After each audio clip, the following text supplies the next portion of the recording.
Good evening. I'm Cree Craig. And I'm Sandy Miller. Here are some stories coming up on St. Louis 11 News.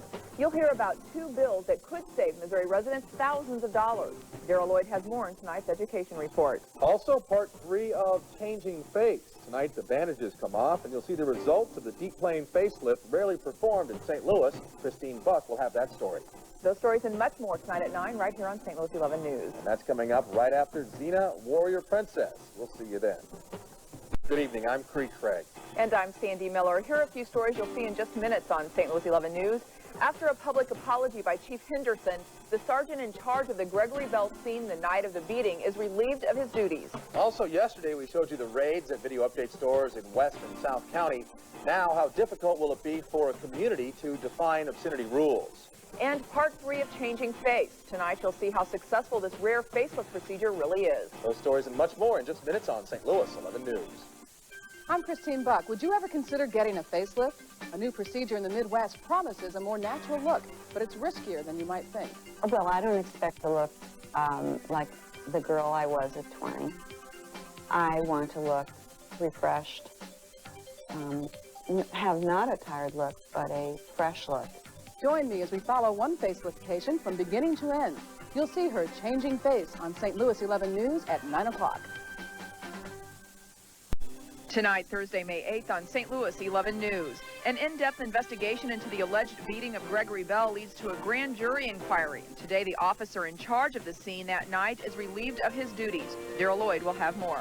And a raid yesterday at video update stores yields boxes full of X-rated videotapes. Now questions are being asked.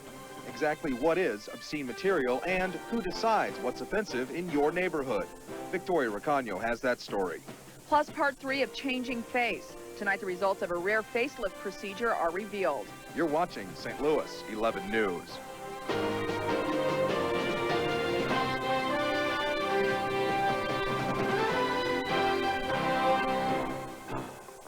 The bruises and cuts on this man's face forced Chief Ron Henderson to relieve one sergeant of his duties.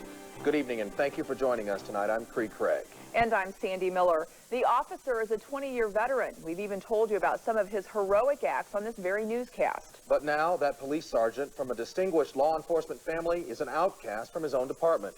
He's accused of a criminal beating of a mentally impaired young man. Tonight, his attorney tells St. Louis 11 News that his client is getting a bad rap. Daryl Lloyd joins us now live from the newsroom with more. Daryl? Cree, a 22-year veteran of the St. Louis Police Department, the son of a retired police lieutenant colonel, and the holder of numerous commendations for outstanding service, is out of a job tonight in connection with the beating of a 19-year-old man.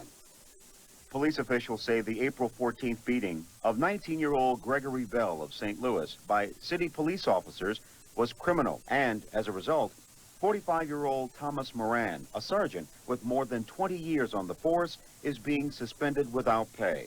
We promised a thorough and efficient investigation into that incident.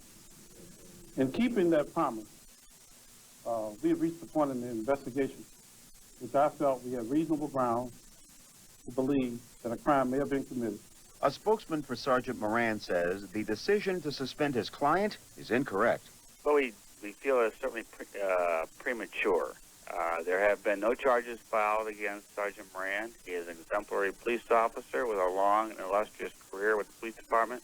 Moran received commendations from the department and the community several years ago when he single-handedly rescued 2 people from a burning 2-family house in South St. Louis. Moran and several other officers are under investigation by the department and the circuit attorney's office for the beating of Bell. Bell, termed by family members as developmentally challenged,